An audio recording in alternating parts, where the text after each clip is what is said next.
Sometimes the hardest part of serious illness isn't the diagnosis. It's what happens in the room when everyone loves the same person but doesn't agree on what should happen next. A person may be clear about what they want. They may have even written it down in an advance directive. And yet, when the moment comes to honor those wishes, conflict can arise quickly.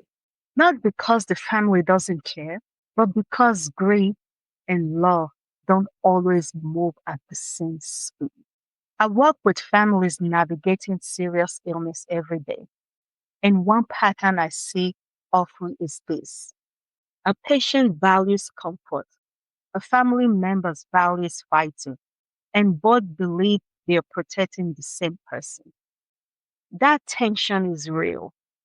This video is for education and support only. It does not replace conversation with your own medical team. But I want to help you understand why this conflict happens and how to move through it without breaking relationships. When someone says, we have to do everything, what they often mean is, I'm not ready. I'm scared. I don't want to lose them. What if we stop treatment too soon? And when someone says, we need to honor what they wanted, what they often mean is, I don't want them to suffer. I want to respect their voice. I don't want to regret later.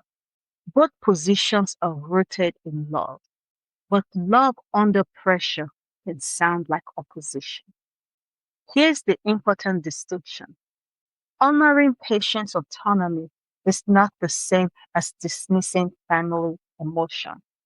And acknowledging family emotion is not the same as overriding patients' wishes. Both can exist in the same room. The key is separating the question, what did the patient value, from how are we feeling about it? Those are two different conversations. When we mix them, conflict escalates. When we separate them, clarity becomes possible. In many situations, patients' wishes are actually clear. The struggle isn't confusion, it is acceptance. And acceptance takes time.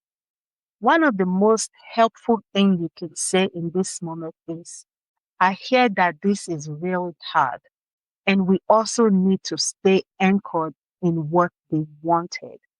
That statement holds both true because honoring someone's value is not cold, it's not detached, it's not unloving. It is one of the most protective things you can do. And it does not require you to shame the person who is struggling. It requires steadiness. If you are the one advocating for the patient wishes, you may feel alone. If you are the one struggling to accept those wishes, you may feel judged. Both roles are heavy, but clarity reduces long term regret. And clarity comes from asking steady questions like, if they could speak right now, what would they say matters most? Not what we want, not what we fear, not what feels urgent. What would they say?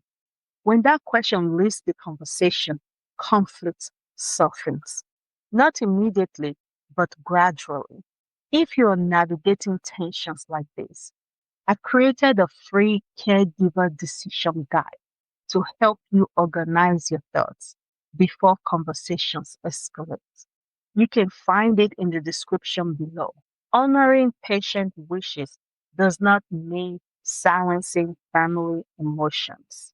It means holding both and choosing alignment with courage, and that takes strength.